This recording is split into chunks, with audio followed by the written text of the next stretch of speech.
Hey, Daniel. How's it going? Oh, I gotta put my headphones on.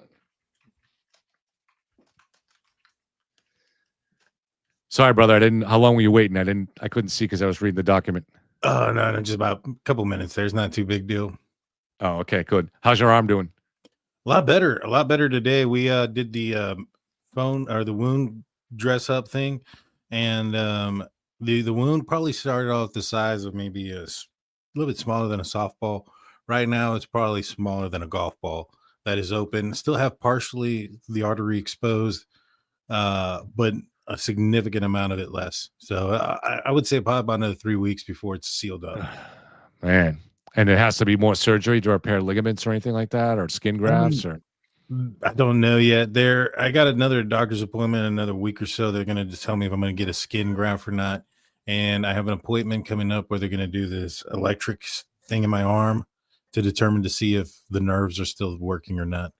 And so I got all those things that I got to go through. I would say that I have some nerve damage just because movement in my left hand is probably like at 30% at best. I yeah, would say I can use it more like a claw than I can yeah, a hand because I can like right, squeeze with my thumb, but it doesn't bend yeah. and those type of things. So it's I can move my fingers a little bit. My up and down motion of my hand is where I lack the most mobility. And is that your hand? The hand you use? Are you left-handed or right-handed? I'm right-handed. Fortunately, it's my left hand, but it's still you would be surprised how much you use your left hand. I know I am, and it's Yeah, frustrating. There's so many things that I would normally do, and then like sometimes things happen out of like reaction. Like I yeah. got up today and the pillow kind of fell off of my arm, and I have a quick reaction time, so I normally would just catch it and I try to do it with my bad hand, not thinking about it. And yeah, I had to sit down for a second to try after trying to do that. And I actually did that twice today, and I got to sit down. I got to slow down. I got to slow down. I'm gonna go to your. So, is it in the shorts? The one you have a video analysis that I've been told is really good of the Taillight. Is that in your shorts or is it in regular videos? I think that one's a What's regular video. Well, you know what? I regular might video? have a short of that one as well, but Oh, let me, no, yeah. Either way is fine. yeah, let me look. I'm looking I through. I'm look. it would be one Yeah, of the I'm look. more recent ones. I know I had one on TikTok that was a short that I had done about the tail light. I don't even know if I can get into TikTok. TikTok. I did some videos on TikTok and they suspended my account. I didn't violate anything. I think Total Riders just must have all been complaining, and they didn't give me a reason. It's just suspended. And Hmm. the only thing I ever did on it was Karen Reed videos, and I did maybe, I don't know, 6 or 7 or something like that, maybe 10. Yeah. Um, Yeah, it wasn't a short, it was a video. And let me see. It was the video that I did a while. It was probably right before we started talking. so was it a whole show that you included this in? I'm going to link to it. I just want to find it. I'm gonna see if I can get it for you real quick. Okay. Yeah, because I know I did a all right, right here. It's called Proof This Doesn't Look Good, Proof in Plain Sight. It was about 2 months ago, and it is about 9 minutes and 16 seconds long. Okay. And no, I don't Oh, have I the got it. wound back anymore. The depth has gone down, so it's at 0.02, whatever that means. But apparently the depth is low enough that they don't need the wound vac no more, which is a positive thing because that thing was as traumatic as as the bite itself. Yeah, and then the nerve will probably grow. But nerve growth is slow, so it'll take a little more time for Yeah, that. yeah. And on this video here, that I had broken it down. The only thing that I had added on early on was because I couldn't tell if John O'Keefe's vehicle had gotten struck or not. And so Yep. I had put on there, I was like, I can't tell. But even if it did, you don't see any tail eye pieces underneath of it after she leaves. And Right. That's the main thing. Yep. you can Yep. clearly see a big part of her tail light is missing. And I show it before, after. I show how the breakdown as it drives away. I show the vehicle driving away. To me, there's no way this is absolute 100% proof that she hit him, and the reason being is because she's parked in a garage. That means that the vehicle is safe from the elements. The Yeah. vehicle is safe from any plows or vehicles or anything else that she may have considered that she thought hit John O'Keefe. Yeah. And it's also protected from the evil, trooper Proctor, and Right. he can't get to it there. And plus, this is before John O'Keefe's body is even found. So if you have the missing taillight pieces and you have the pieces found there at where the body is located, and you can see that it's missing here already, that just tells you that before John O'Keefe's body was found, that her vehicle had the damage, and that the pieces from that was found where his body was located. There's absolutely no other explanation. Right. She left directly from his place. Now, unless she had damage to the tail light beforehand, but even if that ended up being the case, where would Proctor and all them have gotten the taillight pieces from an accident prior to John O'Keefe's the accident that may have struck John O'Keefe? You know Right. what I'm saying? Like those worlds don't exist together. Right. So you'd have to go with the idea that Proctor busted an undamaged taillight in order to break it. So, or something weird like that. Every road you go down is kind of absurd. I also, to point out too, and this could be thrown off a little bit by the wind. It was a blizzard with high wind. But if you look at the snow in the driveway, it's Mhm. a little hard to know exactly how much there is. But this is at 5:08 in the morning. And this looks like I don't even think it could be more than 2 inches of snow, but there is a little bit of snow, maybe more on John's Traverse, so maybe some of the snow in the driveway had blown around a little bit.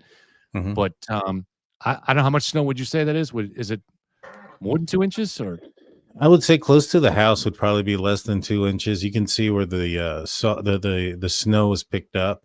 yeah, Now, depending on the direction of the snow, if the snow is coming from the opposite side of the house, there's a good chance that the house may be protecting about 4 or 5 feet of heavy snow, yeah, depending on which direction it's heading. But right, even if you look at the wheel there, it would not be more than because you can see the bottom of the wheel, the tire.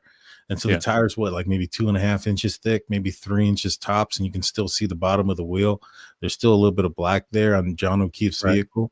So I would assume somewhere between 3 to 2 inches of snow.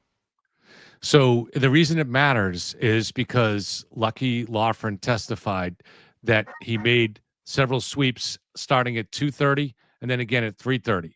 Now, I've talked to several plow people, and they all say and actually, the guy from the DPW testified similar on the stand that you generally don't start plowing until you have 2 inches of snow.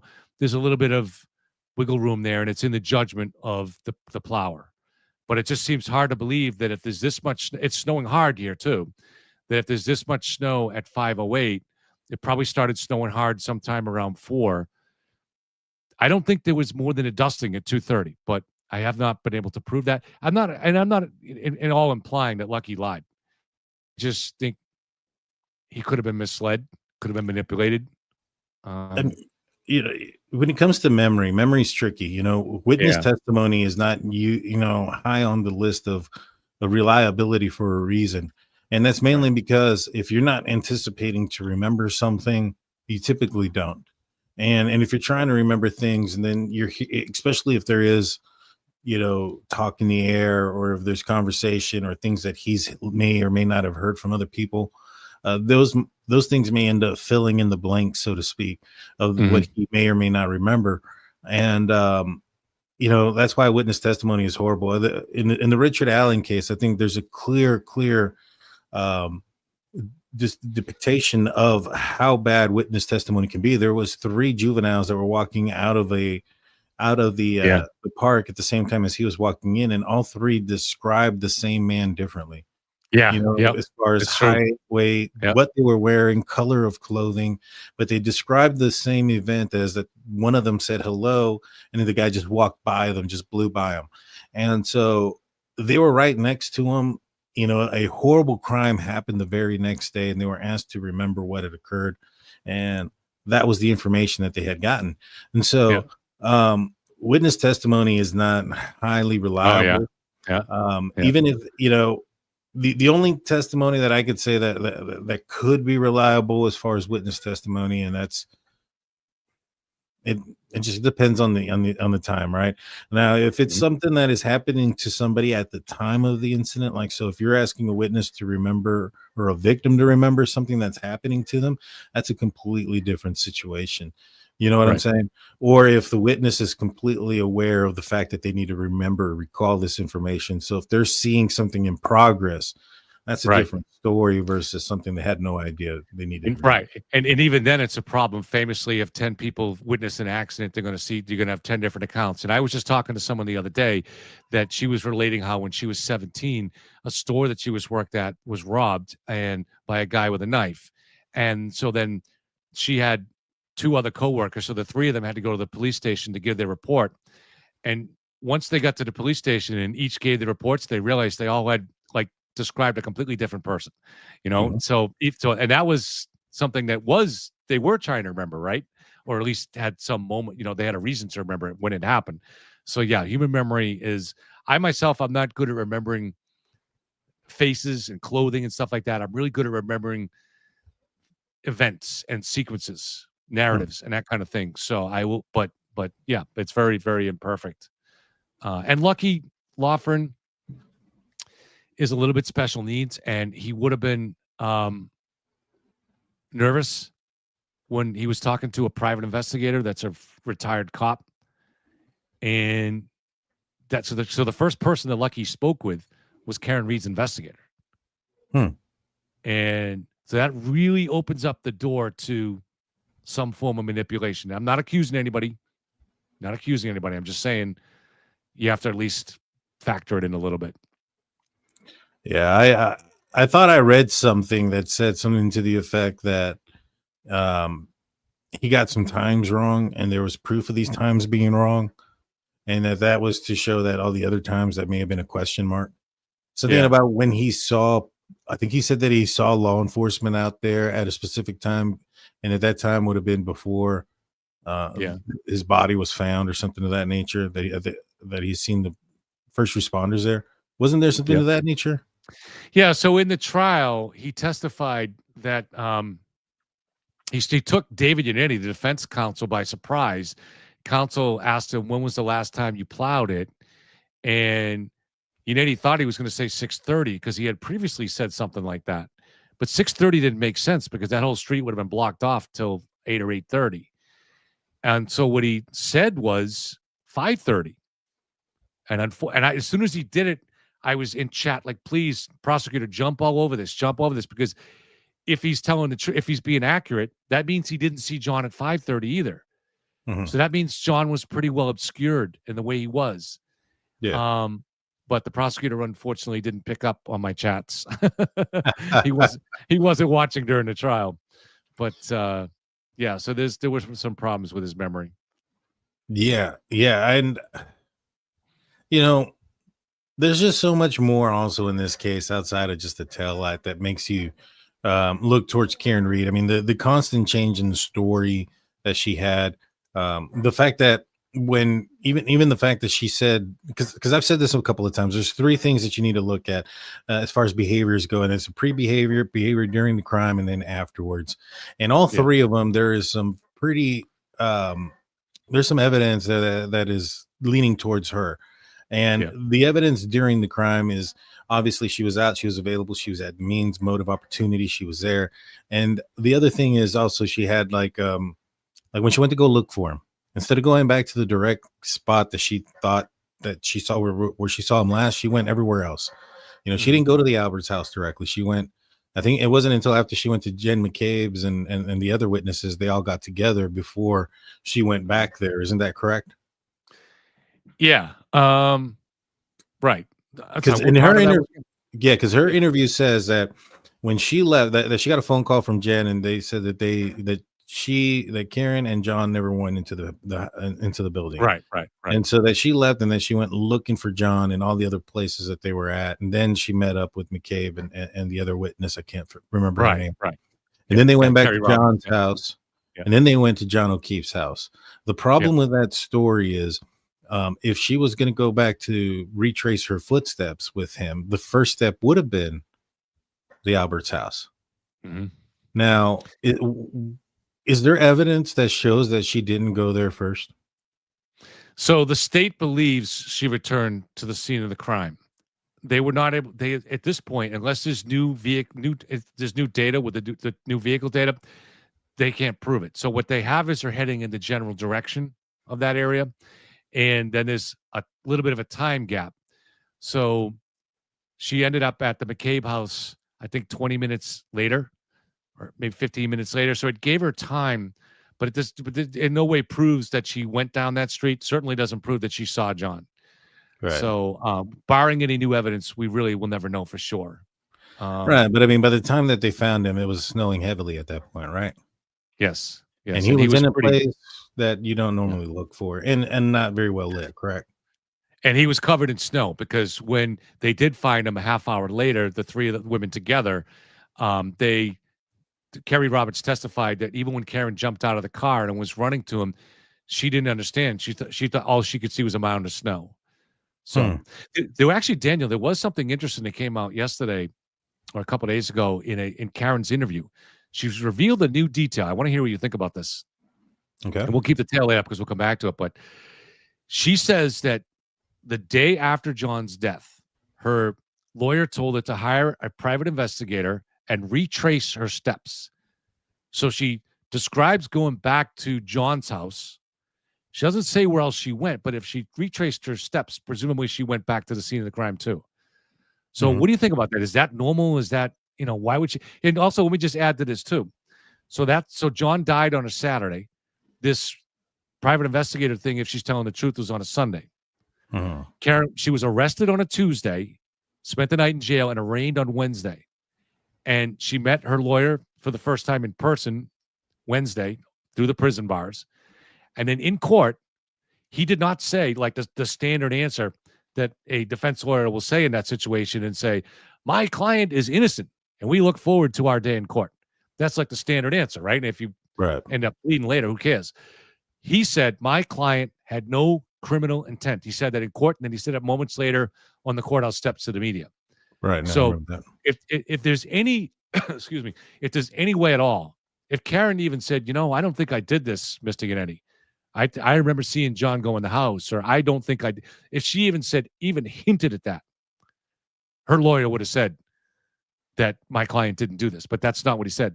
But yet you got this supposed step retracing on Sunday. So what could have been the purpose of that step retracing from your experience? She was blackout drunk. She don't remember where she was. But why would the attorney tell her that? You know what I'm saying? I think she's trying to say this. Because if she doesn't know, in order to come up with something, she needs to know where she was at. In order to fabricate something, you need to know what the evidence is against you. If she doesn't remember where she was at and how she can make up a story with it, that's going to be a huge problem. And, that's probably a reason why they say she probably thought she hit him too. But the thing is I don't think that she was trying to fabricate anything at that early time, because if they were, she would have said, again, they would have said in court Wednesday that my client didn't do this. That's true. So up to that. So what we know is David Yannetti's version of it, this murky kind of named Steve Scallon, reached out to Karen in social media, maybe Tuesday morning on Facebook. And we don't know exactly what he said, but he offered his services, and she said, reach out to my lawyer. So he leaves a message, according to David Yannetti, he leaves a message under a pseudonym on Yannetti's phone. Yannetti doesn't call him back, though, until after the arraignment, on the way home from the arraignment. And it's in that call that this guy first tells him that he has information or believes that John was killed inside the house. So that's the beginning in their minds of even a possibility that Karen didn't do this. Up to that moment, they don't even seem to have entertained the possibility that someone else could have done it. So so I'm not sure if there's just some routine thing. I don't know if you're not trying to figure out a possible alternative theory to the crime, why would she have to be retracing her steps that Sunday? That's what I can't figure out. But I thought maybe you might have some insight into that. I mean, she, like I said, the only thing I can think of is she may want to retrace her steps. She may not have known. She may have thought that she did hit him, and may have she thought did. She did. Right. And and thought that that was the case. Like, I did hit him. But maybe there was a moment where she's like, I don't remember everything that happened that night. That moments of that night may have been blacked out, and trying to remember and follow through with those. I mean, if she's over 0.2, or I mean, a 0.8 at 9 a.m. in the morning, geez, I mean, that tells you she was probably close to 0.2 at the time of the accident, maybe even higher than that, maybe even a lot higher than that. I would suspect that somebody that intoxicated may have some moments where they don't remember things. And, I think that may have been some of what she was trying to do, is backtrace where she was at, because, if she's going to defend herself, she needs to know where she was at. Now, that doesn't necessarily mean that she, at that moment, her defense was going to be, somebody else committed the crime. Her defense may have been, I had no intent on, there was no intent there. There was nothing. Right. And they were trying to disprove something there. But it's interesting. Did you have any hit and run cases in your time? Oh yeah, several. Yeah. Is it possible that a defense attorney will, just as a matter of routine, in every hit and run case, say, go retrace your steps, because maybe it becomes useful later? Is that just routine? Maybe is that possible? I don't know. What do you mean, run that by what is routine? Is it possible that a lawyer in every hit and run case will just tell, whatever the circumstances are, just tell their client, go get a private investigator and retrace your steps, just as a matter of routine? I'm trying to guess, because I don't understand. I don't know. First of all, it's possible Karen is just making this up. It's Karen. She makes up a lot of stuff. Right. But if she, I don't see the advantage. What would be the advantage of that? I don't know.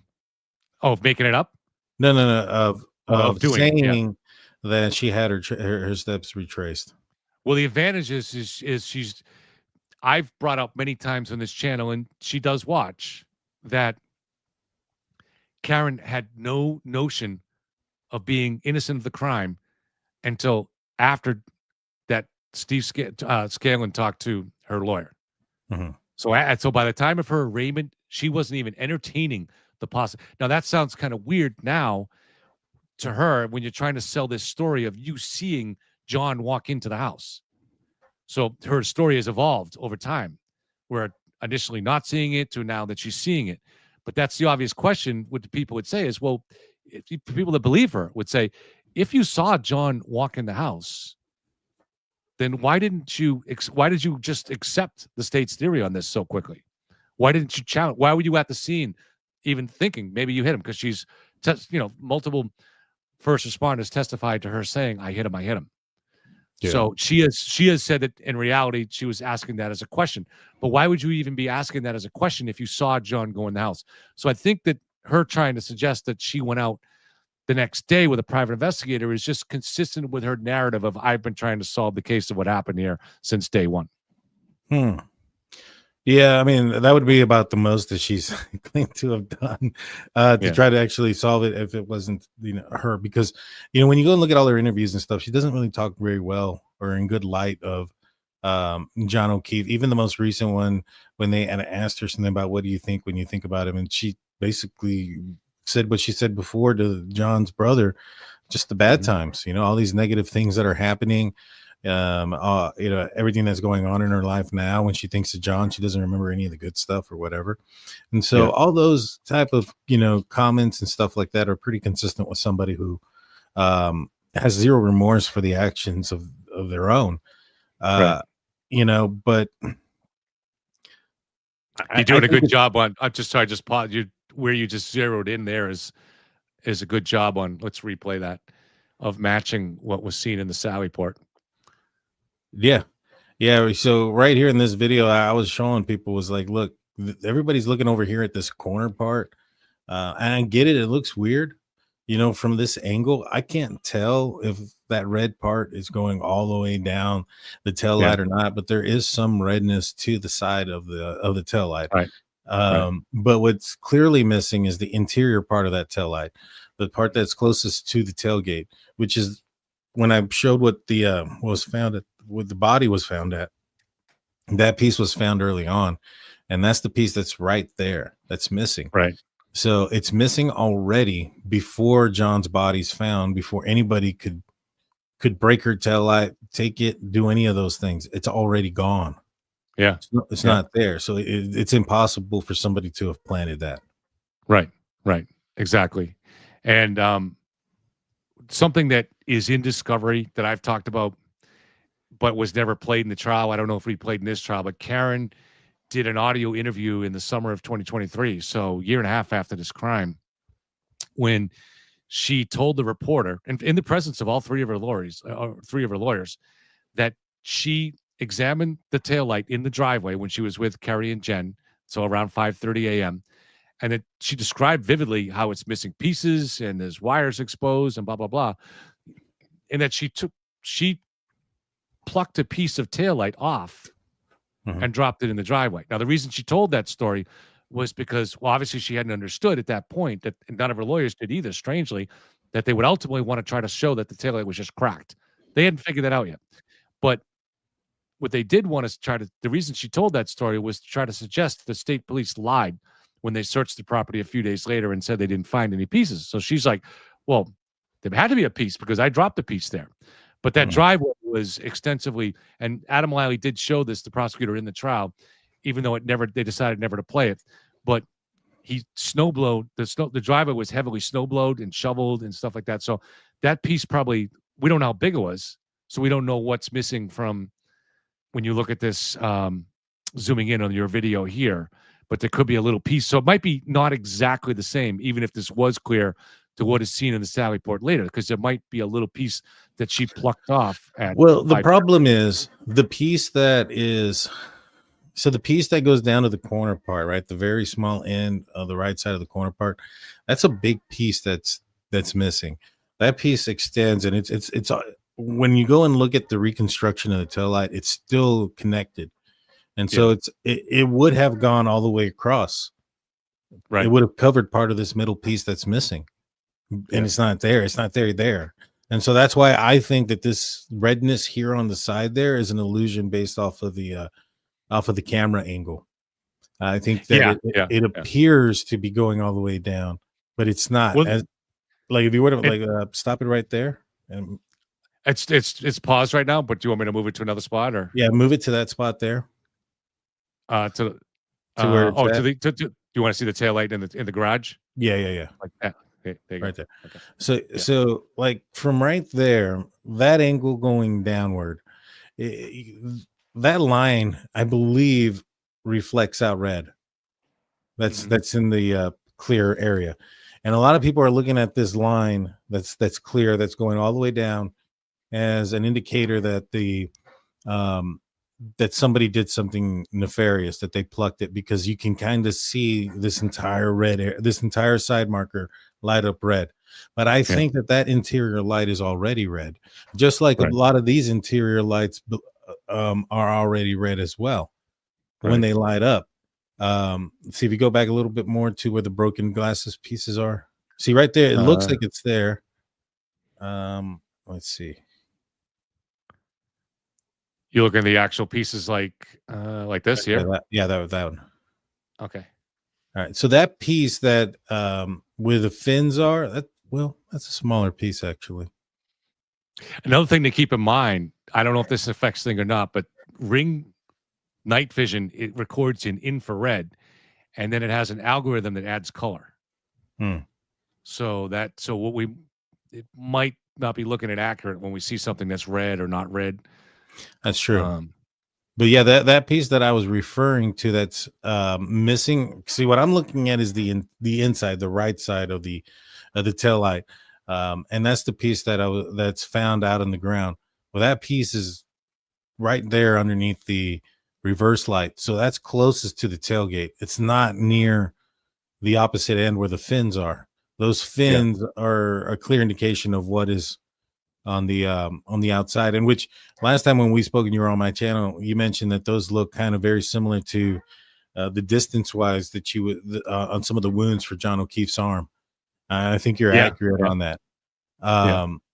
And so, but yeah, like from right here, it looks like it's there. Like I would Yeah. have thought it was there, Yeah. the red area, but I think it's an illusion. I think it's an Yeah. illusion because of the angle that you're looking down upon, and Yeah. also that reflective area. I think it lights up red Right. because it's clearly like the rest of it's missing, like regardless of anything. And there's nothing there. There's nothing in the snow there when she's backing out, and you Yeah. can see That's the that yeah. it's missing there. Yeah. And so we learned today too. So we knew that they've done experiments over the last year after the trial where they took the John's Traverse from here that's still owned by the family, brought it to the state police garage, and tested it to see if this damage could have been caused by it in theory. And also, we learned today that they had an accident reconstructionist that they've hired now, did testing and showed that it could not have at that speed. Hmm. So, and really, this is also what the ARCA guys, people lose that, but they also said that too, that when they were showing that video at that low speed, it could not have caused that damage. Right. Yeah, I mean, like I said, this is before the body was found. This is before anybody knew of a crime. There's pieces of that taillight missing, Yeah. and that those pieces that are missing are found where John O'Keefe's body was found. Right. I mean, those are just undeniable facts. That's there. It's missing, and those pieces were found elsewhere. And Yeah. I think somebody had said something a little bit.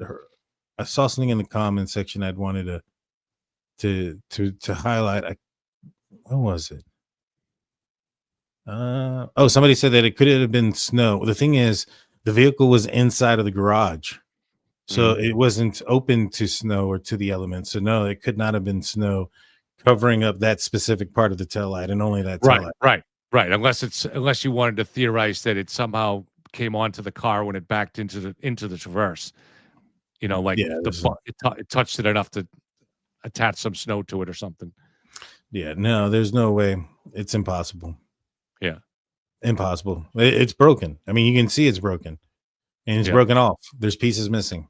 Like at the end of the day, we can argue left and right, but it's broken. Yeah. Oh, looks like I got to the end of your other video. Yeah. No, that was that was a good job. So, let me just quickly say thank you to people. So, Darlene gifted 5 Yellow Cottage Tales memberships. Thank you very much, Darlene. And Claire is always one of our biggest supporters. Thank you very much, Claire Marie Stewart. Nancy from the 508. I used to be from the 508 too. Thank you very much, Nancy. And Tully, super sticker. Thank you. Totally appreciate it. Robert Parrish. I'm sure it's not Robert Parrish, but Robert P's a regular. But I grew up Celtic fan. Robert Parrish was the center, the chief. Funny Bunny, thank you very much. She has a question. Did Proctor ever go to the site the same night? No. Neither Proctor nor Buchanan went to the crime scene that day. What do you think about that? That's a really good starting point, Funny Bunny. Let me ask this to Daniel, who's former law enforcement. So the troopers never went to the crime scene that day. What do you think about that? Is that suspicious? No, because I don't. Did they? One, was it supposed to be a trooper case? I think it was supposed to be Canton Police who decided later that they weren't going to do it. Right. So that's the first hurdle is jurisdiction. And so Yeah. if it was supposed to be Canton Police and Canton Police decided to exclude themselves from it because of connections to the Alberts or to John O'Keefe or whoever it may be, then that would be one of the main reasons why they didn't show up right away. They didn't know they were supposed to show up right away. You know, that those decisions need to be made first, and I believe that decision wasn't made till the next day. So right off the bat, that expose or debunks any kind of theory of why they didn't show up right away. The other thing is, when was it considered a hit and run scene or a hit and run that was going to be considered like that they needed to preserve? You know what I mean? All right, let me run. Actually, this is good that I have you here. Let me run through the sequence of the day and see if any of this sounds inconsistent or the way you would not want to see things done. So the first stop for just from the troopers side, the first stop for the troopers was at the Canton Police Station at 9:30, and they were there to get the first accounts from the Canton police as to what was happening. Now, at this time, the crime scene is unprotected. They had tried to tape it off, but that proved to be futile in a blizzard. And they should have left, the Canton police should have left the police car there, but they didn't. So the crime scene was just a snowy yard at that point. The victim was long gone. So they took statements from the police at 9:30. Then their next stop was to go to the McCabe's house. So Jen and Matt McCabe had been at the waterfall and had been at 34 Fairview during the after hours party. In addition, Brian Albert, who the homeowner from 34, met them there. Now, it made sense that they would go to the McCabe's because they had young kids at home. The Alberts did not. So while at the McCabe's, the troopers interviewed, and they separated them to interview, but they interviewed Matt and Jen and Brian Albert. Now, then, I'm not sure what time exactly that finished, but say around 11:30. From there, they went to the hospital. Now, to me, I've always been, this is both, on the one hand, a little bit troubling, but on the other hand, it proves that they were not part of a conspiracy. The murder weapon was sitting a mile away, and they didn't go to secure it. But I don't think at that time, even though they hit and run must have been in their minds, because by then the witnesses were starting to go in that direction. But for whatever reason, they didn't go secure that vehicle. They went to the hospital. Now, they believe the the defendant was at the hospital at that point.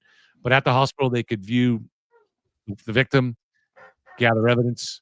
So when they got there, they found out that Karen had actually left. And so they looked at the body, talked to emergency room staff, and gathered the clothing.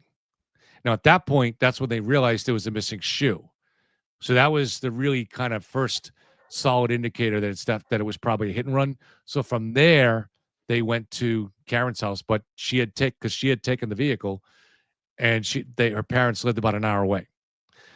She had taken the vehicle to her parents' house. So they arrive at her house at around 3:30, and they interview Karen, and they tow the vehicle back to the Canton Police Station, Sallyport. It arrives at about 5:30, a little after that. And that's pretty much the extent of their investigating for that day. I think they were at the Sallyport till about 7. Now, they had evidence there of the broken cocktail glass had been collected by the Canton police earlier. So they had that. They had the blood that had been collected in the party cups, which turned out to be useless. So they just got rid of that. And now at this point, they already had John's clothing from the hospital.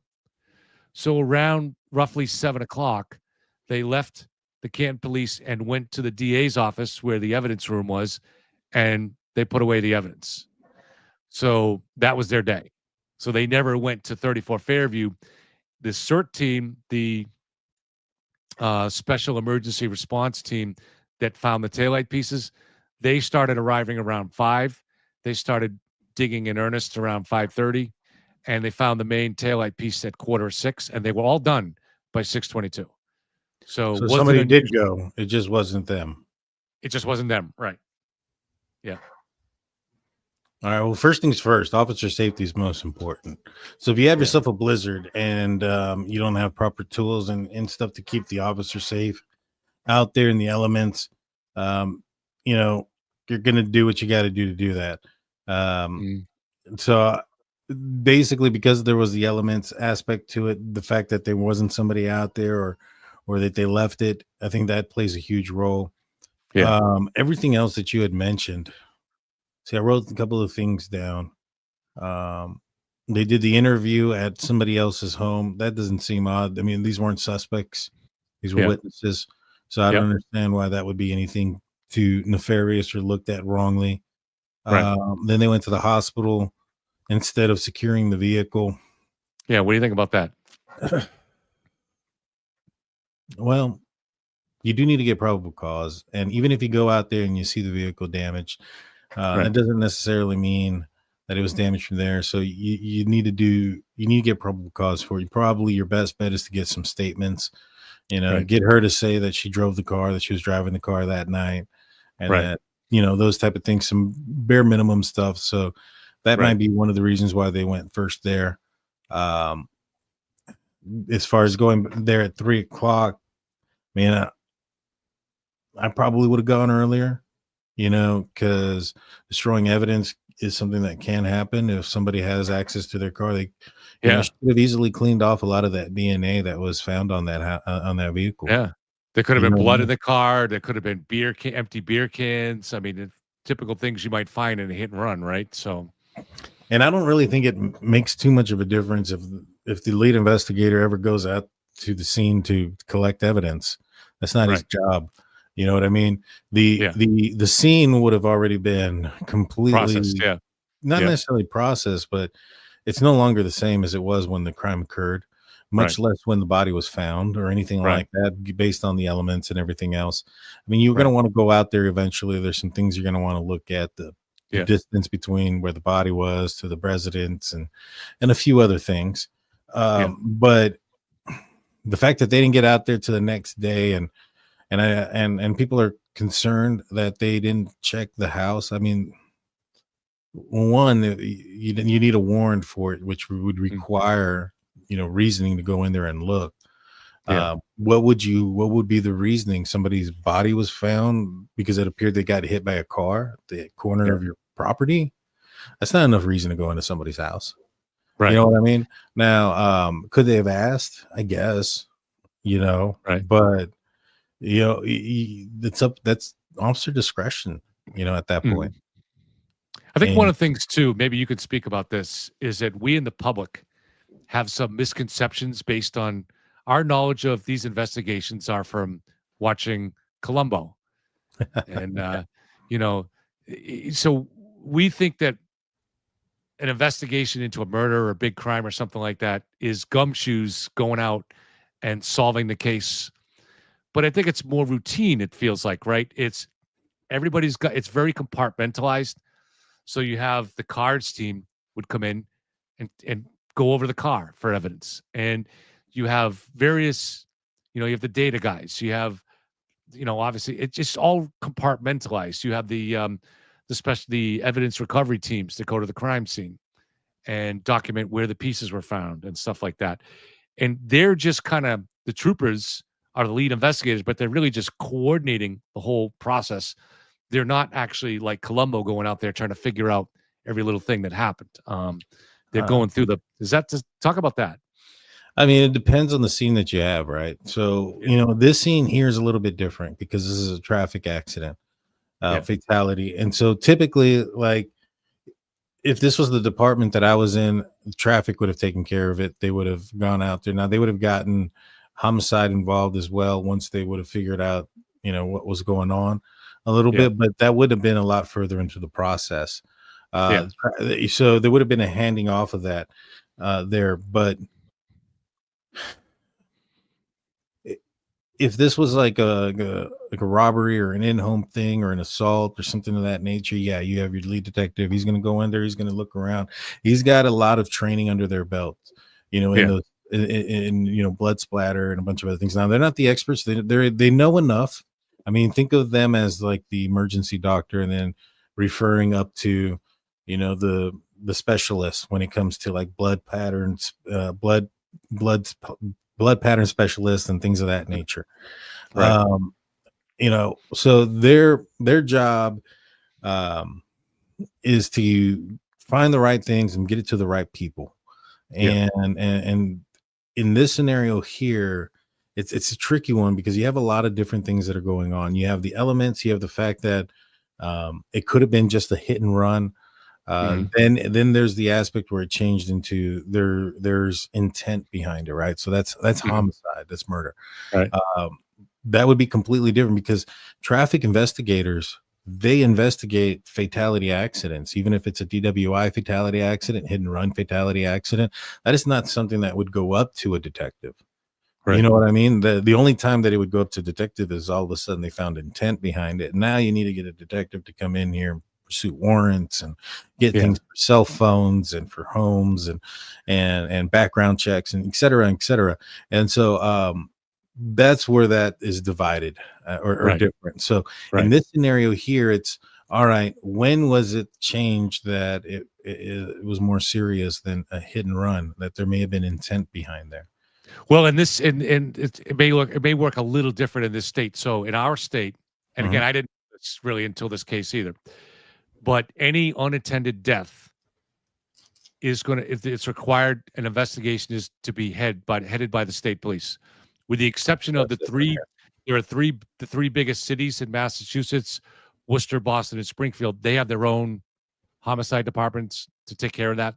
But any unattended death, so they were going to investigate this no matter what. They lead these investigations in cooperation with the local town police.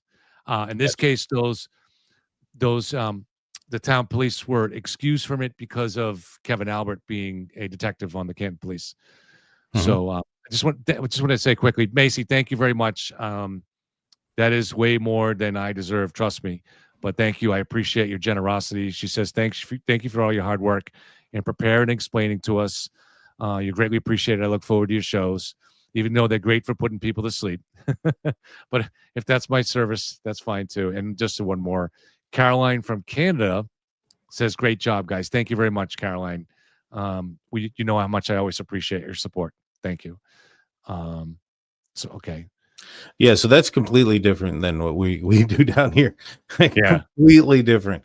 The Yeah. only time we call in a different agency is if there's some pretty crazy circumstances that are involved for them to take over like that. We even in the department that I worked in, which was not one of these metro big places or big cities, outside of a big city, but not the big city. Uh, we had our own homicide division. We took care of it ourselves, and we had several different divisions that took care of things. Ours, traffic would have taken care of something like this all the way through, Right. unless once they found out that there was intent. That's when it would have changed for us. Our homicide would Right. have got involved. Any unattended deaths. Okay, so then then you would have thought the process would have gone forward from that point, as far as, all right, there's somebody who passed away and their life was taken from them. It wasn't natural causes, so to speak. So it was always going to, but how long does that process typically take from that transfer, from when there's a death to the point where there's a trooper assigned? I It's can't gonna it's imagine gonna that's it's immediate. it's gonna be that day. Yeah.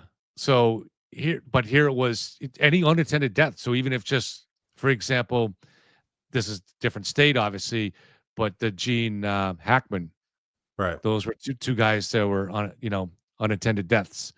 So it's automatic. So it could be a suicide. Um, it could ultimately turn out to be just death of natural causes or an accident or something like that. But any unattended death, the state troopers have to lead the investigation. So they're assigned to the detectives unit for that particular county.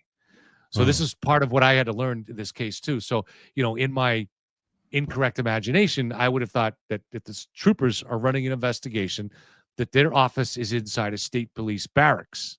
Not the case. In Mhm. Massachusetts, there are troopers that are assigned to every county, and so they are part of the detectives unit for that county. In this county here, Norfolk County, which there's several substantial cities there, um, because it's a suburb of Boston. There were only 4 at the time detectives assigned to the county. Now there's their bosses and there's other specialists that are Right. assigned to it too. But their offices, they report every morning to the Norfolk County DA's office. So they don't report to work at a barracks. And the evidence room that they bring the evidence to, not surprisingly, is at the DA's office, where the prosecutors have access to it. It makes perfect sense. Just I never would have thought about it before this case. So what's you said you worked in? Tell us more about where you worked. Was it in a suburb? Can you say what city it was a suburb of? Or I was outside of San Antonio, but the we had we had what, 4 shifts, 12 officers there each shift, plus supervisors, detective unit, traffic division, SWAT division. I was part of there too. Probably employed about 100 130 officers for our area. Oh, oh, it's And pretty so, big. Yeah. yeah, we were pretty large. Yeah. We weren't small. We weren't San Antonio though. That is several Right. subdivisions and stuff like that. But yeah, when we had a situation like that, that's how ours would work. Doing it this way is Massachusetts that's confusing. You just blew my mind talking about how you have to do it. Now, if you have a scene, I reckon it's pretty quick though. You're probably just calling one person to another.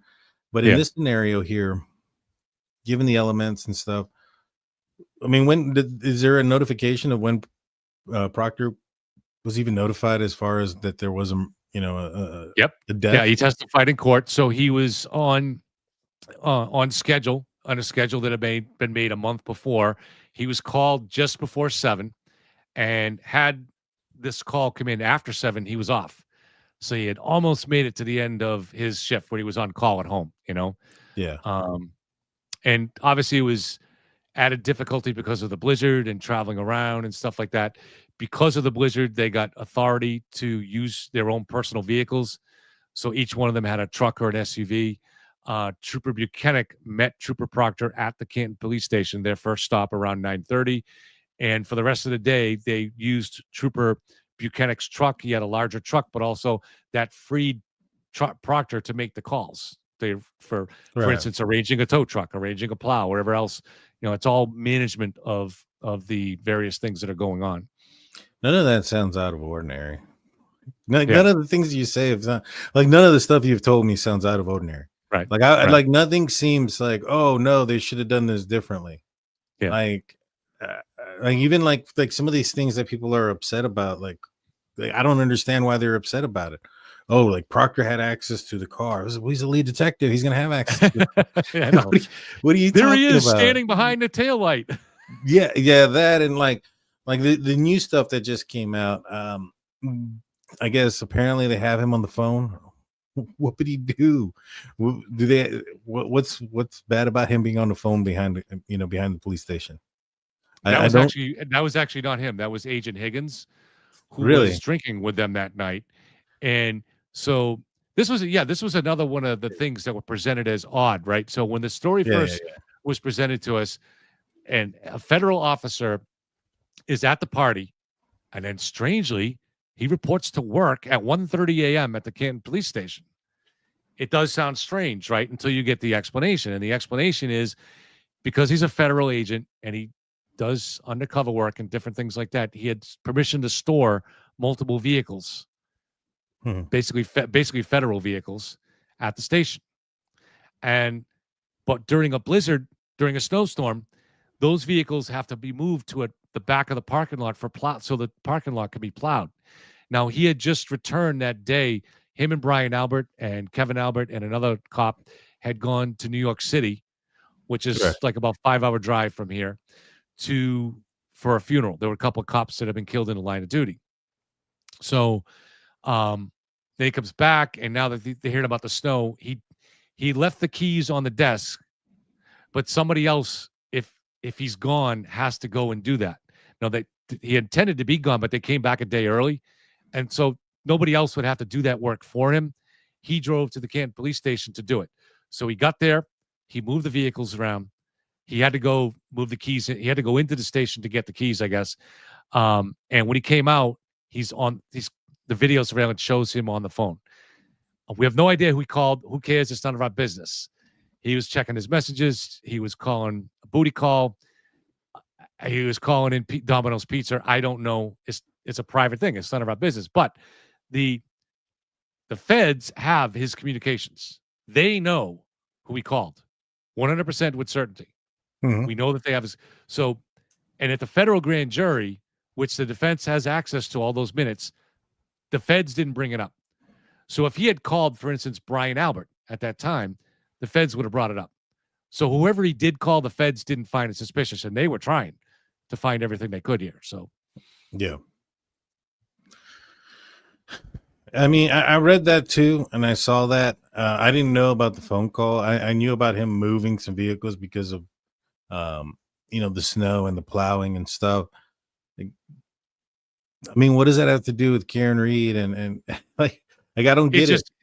It's just another until you get the explanation. So we didn't have the explanation from Brian Higgins until the trial. Got you. So So until you him get going back there, yeah. why are you going to work at 1:30? What's going on? So and any odd thing that you can kind of do there. And but now once you get the explanation. So another one with Brian Higgins was he went to a military base to destroy his phone. Bum, Yeah, bum, I remember that bum. one. That one was But one that's again, where he lives is on Cape Cod. yeah.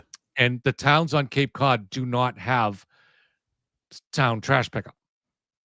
You have to take your own trash to a recycling center run by the town. And as a military veteran, there's a base right on the edge of the Cape where you can go through that base to get to the mainland. Mhm. Now, on that base, as a military veteran, he gets access to discount gas, discount food at the general store. Right. And so it's kind of obvious that what he did was he took his phone and threw it out because he doesn't have trash pickup at his house. And so that was a free way to just toss it in a dumpster or in a garbage pit or something like that. There was nothing nefarious about it, but it's just like everything in this case, it's presented as something really spooky, but then you get the mundane explanation and it's not.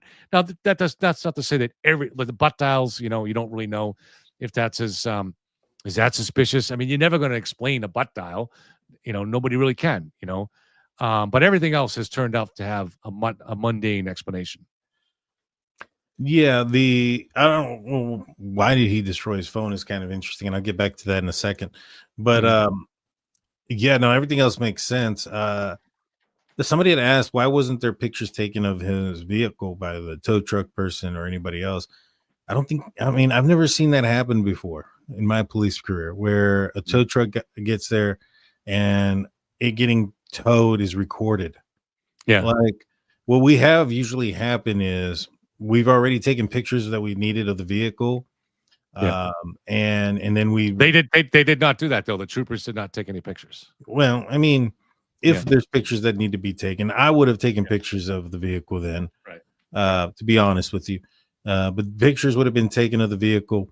And then they go. I mean, I wouldn't have taken pictures of it before it gets onto the truck or after or in the Sally port or any of those places. Like I don't recall anybody ever going to that extent. Now, not taking pictures of the car before it's towed. That's lazy. You probably should have done that. Yeah. Yeah, I've always wondered that too. We've talked about it many times. Is that sloppy or not? I don't know. But you're saying that you would have done it. I would have done it. I would have taken pictures of the car. If I'm towing it and I'm thinking that it's used in its potential weapon that was used, I'm gonna take pictures of where I found it, 100%. Right. And so why they didn't take pictures of it? I mean, that could have been an element thing too. Let's get it back to the Sally port. Let's take pictures of it there. Right. It was snowing hard. Yeah. I mean, how much? What can you get? What are you going to see? I mean, that's probably what the explanation is. I mean, the car was no longer in the same condition as it was when it was in the, when it struck him. And if it was snowing, which it appears to be snowing fairly heavily as it's pulling into the Sally port. Yeah. I mean, what are you going to get off of that? Just a bunch of pictures of snow in the air. Because the camera doesn't see through it. So that might be the reasons why. I mean, if I'm in that situation and it's blizzarding and I can't get a clear picture of the car and it's just covered in snow already, my next thought might be, all right, let's just get it to the Sally port, let it start to melt, and as it melts, we'll take pictures of it. Right, especially because the taillight housing would have filled with snow since it was exposed, and it would have been to a degree covered in snow, although Officer Barrios from the Dighton Police was able to see that it was broken, and he described the right corner as missing pieces. At least that's what he said in court. On his original report, he just said right taillight damaged. So we can't tell much from that, but he would later say that. Just to answer Debbie's question, the motion will absolutely be denied.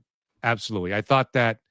Not that I don't think it's completely without merit that some of the things in the motion to dismiss might be a little bit of a troubling or something like that, but nowhere near enough to cause this case to be dismissed. And after we've heard the explanations, I went over earlier in the show, Daniel, from the state's rebuttal to that.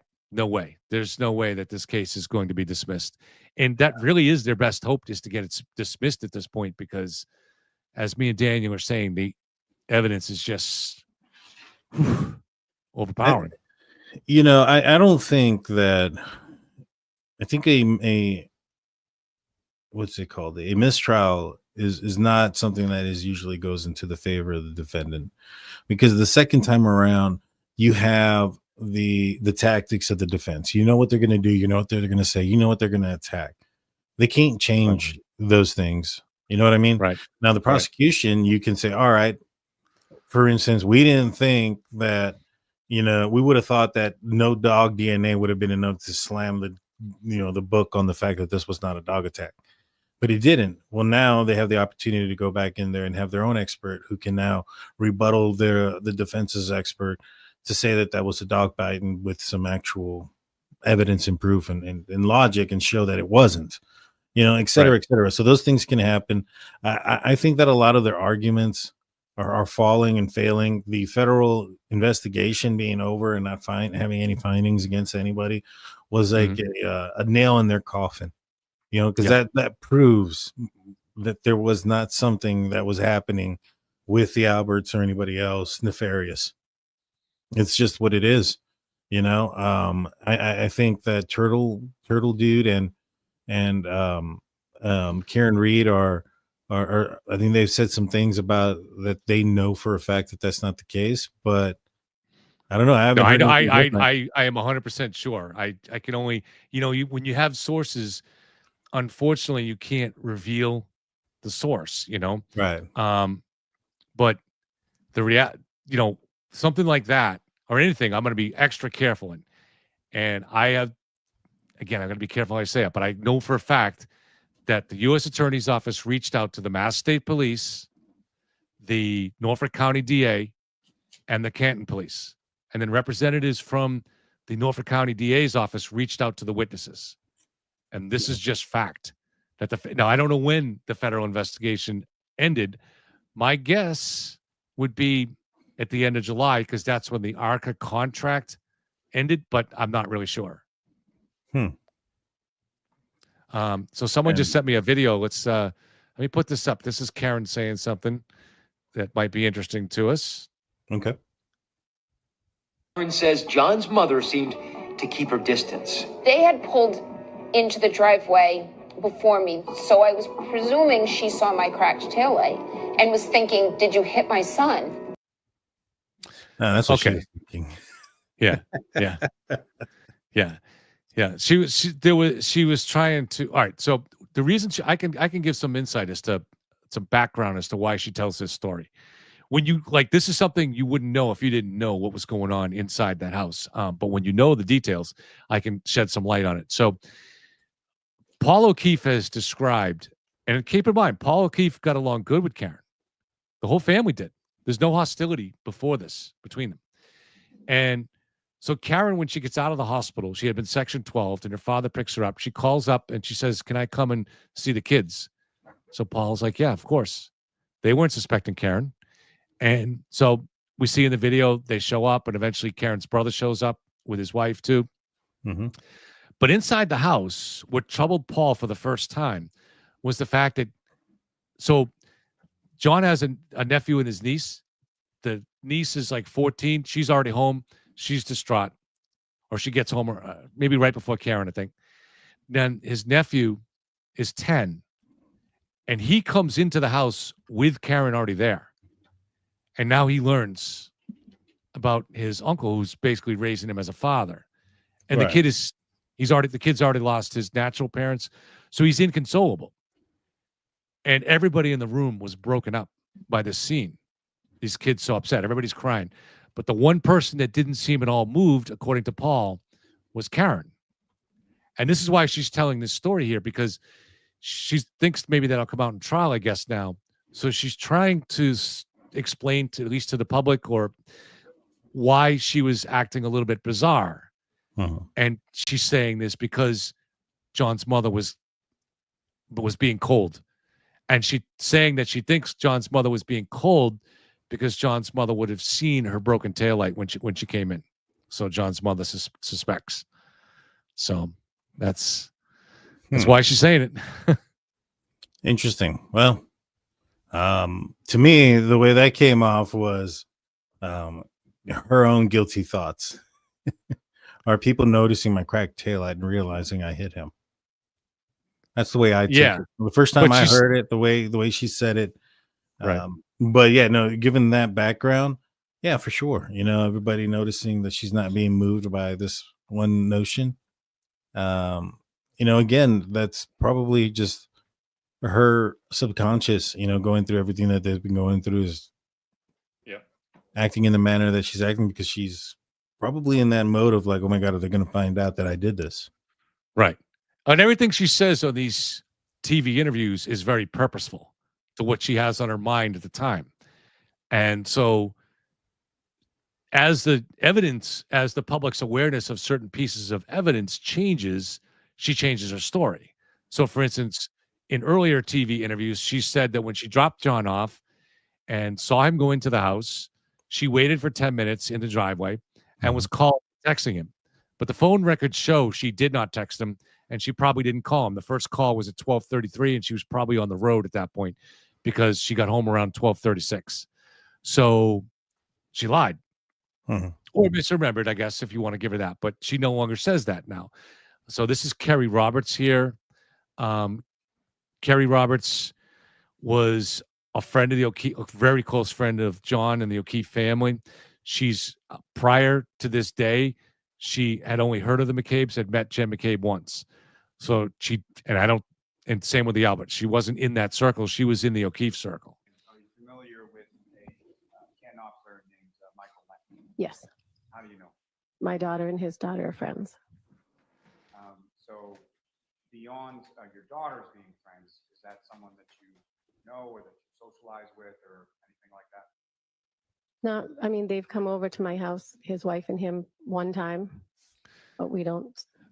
Before I finish this, Daniel, just a little background on this for you. So in the motion to dismiss, the defense is talking about, so during the trial last year, their data guy decided to look at the location of Jen McCabe's phone, and the next day it was at a certain house for a period of time, and he looked up that house and learned that it was Officer Lank's house. Now, Officer Lank was the cop that went inside the house with the Canton police at about 6:30, a little before that.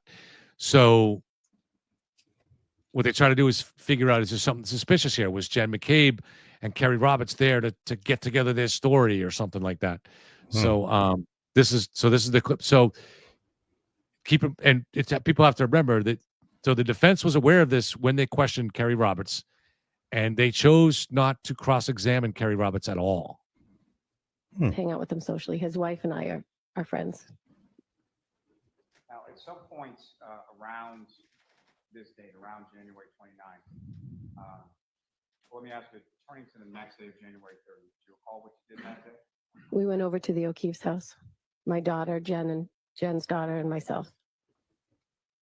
And following that, do you recall where you went? My daughter wanted to get dropped off to her friend's house at Mike Lank's. And so after leaving the O'Keefe's house, is it still the same as far as yourself, your daughter, Ms. McCabe, and her daughter?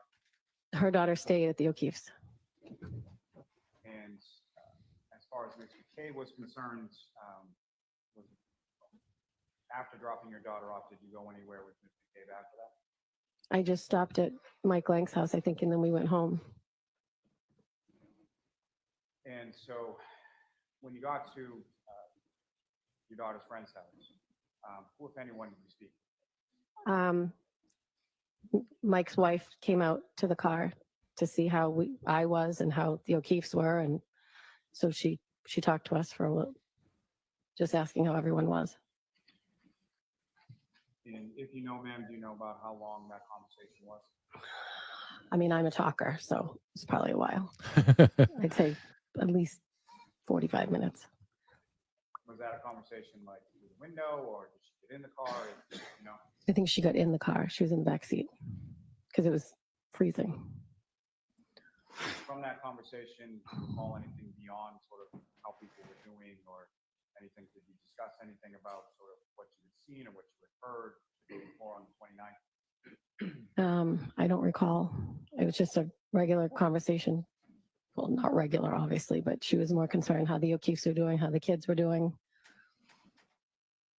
And then after you left from the Lang's house, where did you and Mr. Day go?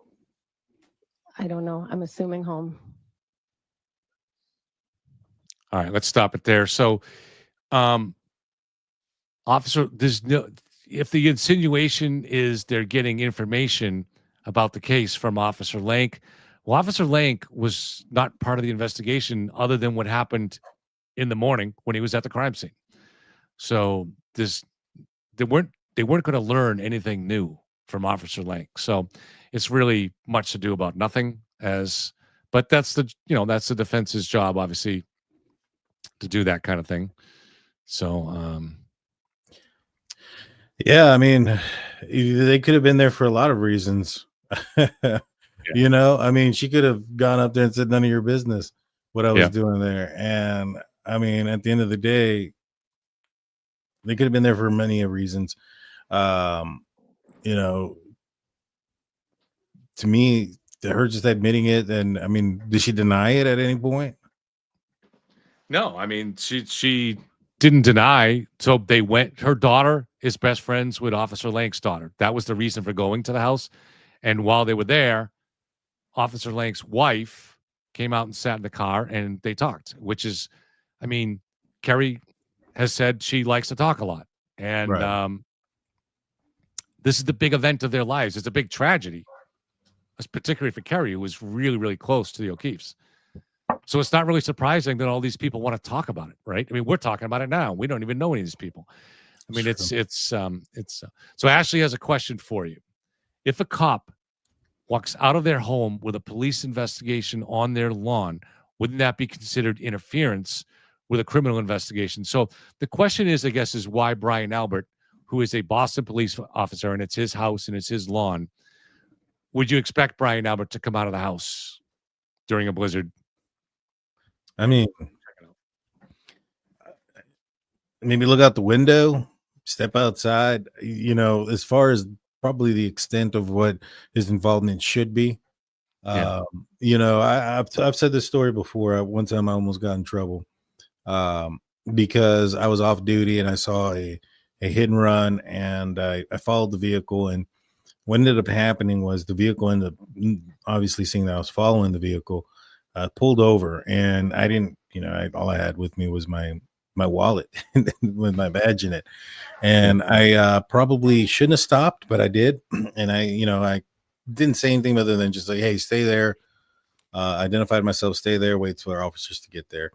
And then after the fact, I got a stern talking to, because in my policy, it states that if I see a crime while I'm off duty, that I am to just report and stay out of it.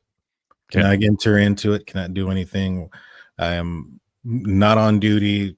There's legal and liable reasons and a bunch of other things that can happen and have a negative impact. I'm not properly, dressed or ready for a situation if one were to arise, and if somebody else got hurt, I mean, it could just turn into a huge ordeal. So I know for a fact that you probably shouldn't do anything other than report what you know and see it and stay out of it. Now, if somebody's like actively passing away, that's a different story. Or if you have somebody's life in danger, yeah, 100%. But if you're acting like if those aren't the cases and you're seeing something happen, you can get in trouble for it. You're supposed to call, report it, do what you would expect a civilian to do almost. Like I said, exigent circumstances are different, especially if you're equipped with your weapon with you off duty and somebody's life is in danger, then yeah, you're probably expected to act. But if it's something that is like this, where there's a bunch of cops already outside, the law enforcement's there, first responders are there, yeah, you don't want to put yourself in that position. It's probably also better that he didn't, because if he hadn't, let's just say he had gone out there and he started messing with the scene, then people would be saying, oh, he's just making sure that his DNA is there and a bunch of other crap. Right. That people would have said. So it's probably in his best interest that he didn't go out there and done anything or touched anything. But to me, him coming out, going in or out, I mean, what can he do at that point? What is he supposed to do at that point? He's intoxicated. He's been drinking. He's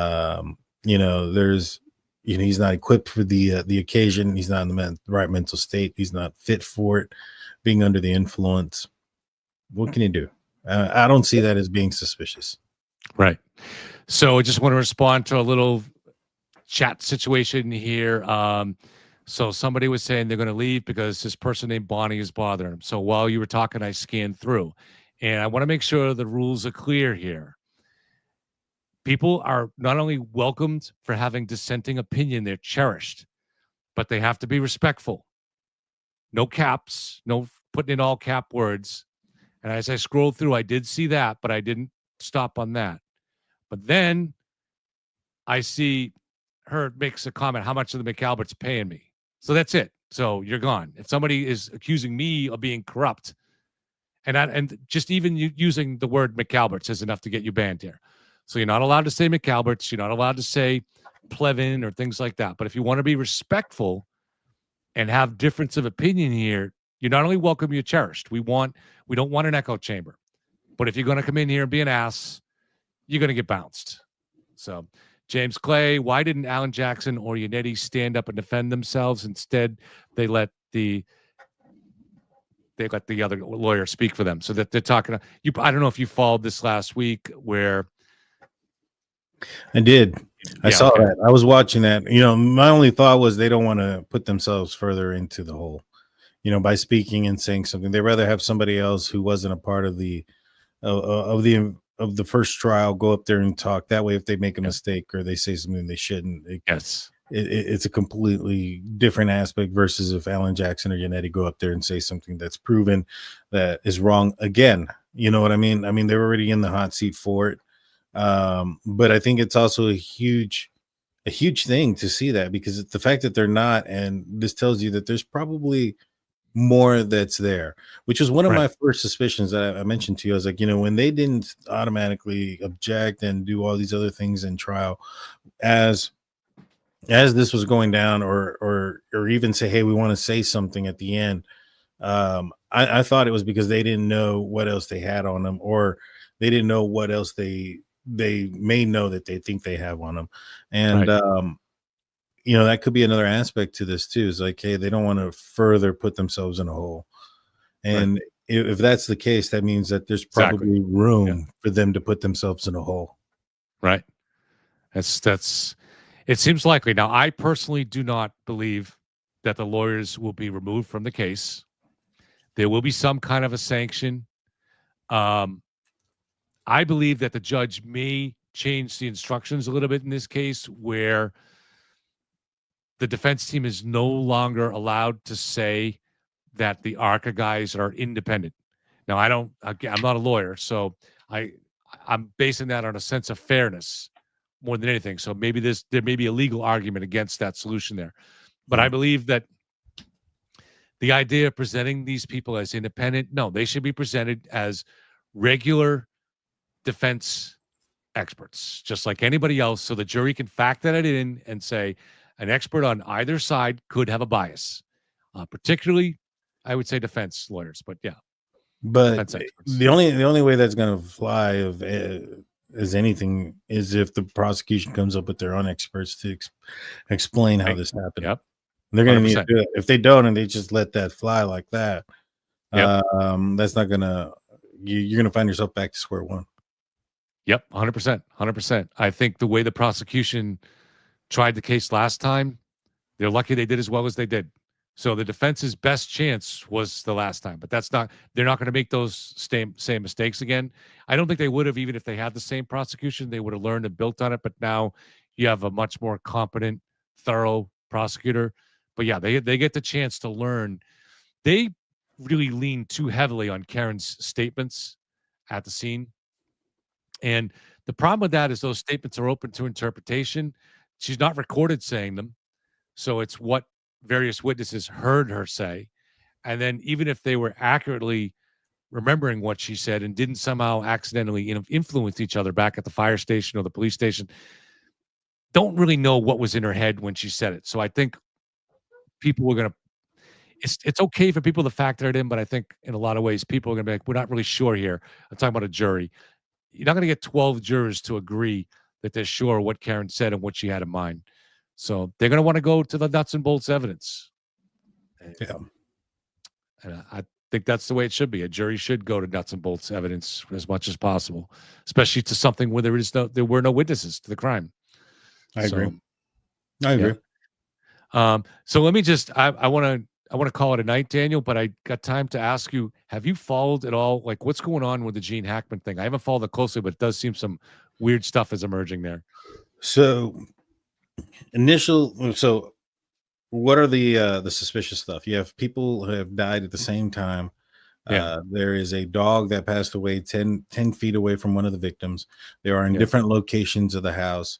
A door was left wide. I'm not certain it was wide open, but it was open and not necessarily unlocked, but actually opened. And there was no sign of carbon monoxide or gas leak of some kind.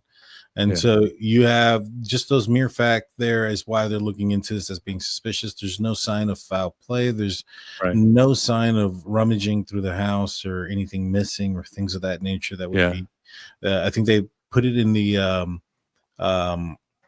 they have a search warrant affidavit out, and that I think the officer used the term nothing out of place.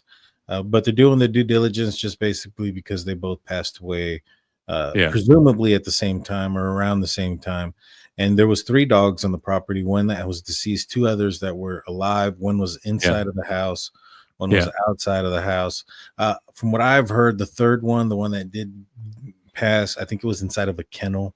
So, I think that in the last live I had, the last point of contact was 9 days ago. So they've been passed away for at least 9 days, if not 2 weeks. And one of the what about the pills too? What about the pills? There was some pills. There was so with the wife of Betsy, she had on the ground, there was a heater next to her that they said that had she fallen suddenly, would have fallen with her off of the counter, where there was some pills there as well. I believe they were like heartburn or like some sort of blood pressure type medication. I'm not too certain, but they and she was on the ground. So could the pills have been a cause of death or not? They're just not. That's something that you're gonna have to wait for a toxicology report from the autopsy, because there's nothing that they can see, especially given how many days it's been, that shows that there's some sort of poisoning or overdose. Like whatever symptoms that may have had is possibly gone from this. But if you were going to kill yourself, would you use blood pressure pills? I don't know. And so Gene, the way he was found with his pair of sunglasses right next to him. It appears that he just abruptly fell down and went down. It doesn't sound like he was attacked. And he was in his mid-90s, so correct. So we probably assume that, if I would have assumed anything, if me doing my little psychic police intuition thing, he probably went down. I'm assuming she panicked, went to the prescription pills, try to find something that'll help him during his episode. And during that, she probably had some sort of episode on her own and fell down. Oh, man. That's what I would have assumed happened. If I were to, based on the things that I'm reading, I don't know. I don't know if it would have been something where she would have taken her life away. Typically, and she was only in her early 60s, so I would have assumed that if she did something like that, like, I can't live without him, I have to be with him, and took pills or something. When I don't know if those pills would have had that effect on her that quickly, like, let me drink them and boom, down to the ground. I think it would have taken some time. 2, I would have assumed she probably would have been with her husband.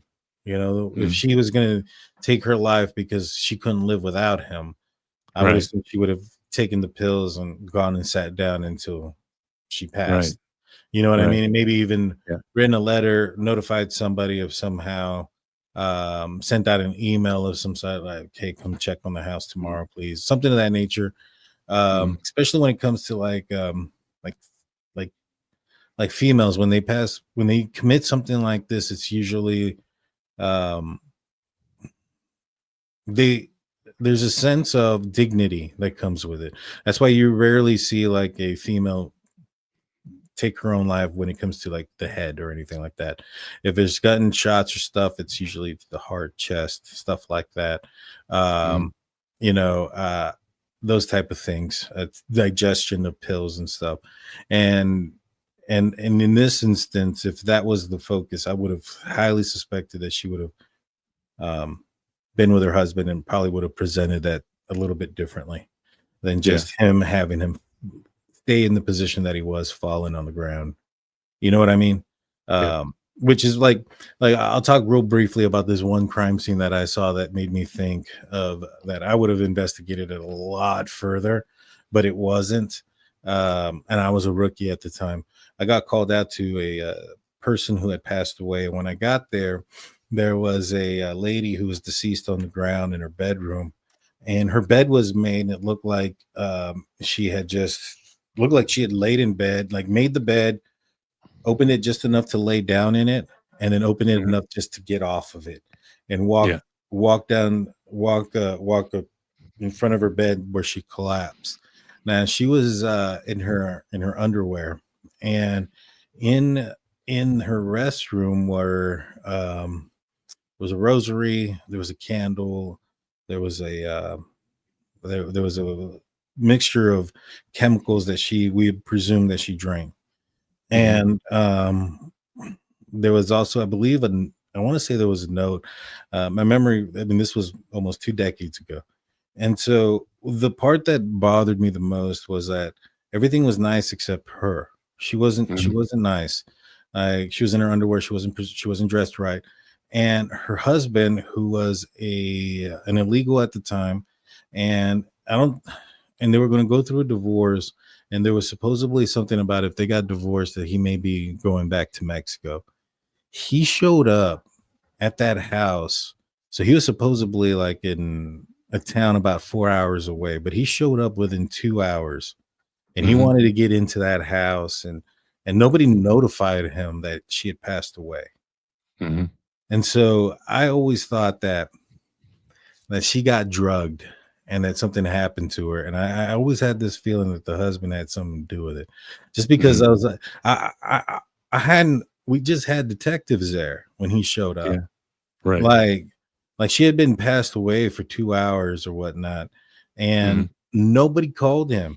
Like he was already living with another woman. He had his own other thing going on, and he was like, I need to get in that house. I need to get in the house, I need to get an apartment. He was a problem for like a day and a half. And I kept telling the detectives, I was like, look, like, how does he even know? And why is he even here at this time? Like, she just passed, like, and he shows up a couple of hours afterwards when he supposedly lives further down the road. Yeah. Like those things didn't make any sense to me. And that scene just seemed orchestrated. I mean, it looked staged to me. And, you know, but I was a rookie officer, and I personally think somebody got away with something, but that's just my personal thoughts on that one. I don't remember why I went with that story, but well, maybe someday we'll take on the Ellen Greenberg story. oh yeah, we were talking about Gene Hackman. There we go. I remember now. Let's not clue the audience into what we think on that case yet. Yeah, but you know the one in Philadelphia. I'm not familiar with it, man. To be honest. Oh, with okay. you. This is one of the big. I don't know. Was it 6 years ago? Maybe, but a young woman in Philadelphia. They live on the 6th floor. She lives with her fiance. The fiance goes down to the gym in the building to work out. He comes back later, and she has bolted. She's used the inside lock to lock it. Yeah. And he can't get it. So he gets the building manager. They can't get in. So he eventually breaks in, and they find her stabbed to death. Oh, geez. It was ruled a suicide. And to this day, there's this huge a large audience, including a percentage of my audience, who believes she was murdered by the fiance. So there's this may have caused the governor of Pennsylvania was the attorney general at that time, and he was the leading person to be nominated by Kamala Harris to be his vice presidential candidate. Her vice presidential candidate, and she ended up not going with him. She went with the other guy. But it may be because of this. Just such a large percentage of the public thinks that he is somehow complicit in a conspiracy to cover up the murder of Ellen Greenberg. So we might take that on. That sounds interesting. I may need to look into that one. I've never heard of that. There's some interesting aspects of it that I would like to hear your thinking on, and I haven't looked deeply into it. But I do. There is a podcaster who has made all the files available on it, so we can research the hell out of it if we need to. But we can also just look at the basic aspects of the case. So she had like 22 wounds, but other than the last one, they were mostly shallow, and most of them were on her back. So this is one of the reasons people think that, that she didn't stab herself. But so we'll save that for another one. Sounds good, my man. That'll work for me. All right. Thanks for being here, Daniel. Very much appreciated having you. Yes, sir. Thank you. Thank you for having me. Yeah, have a great night. Okay. Good night. You too. All right. Good night, guys. Thank you very much. So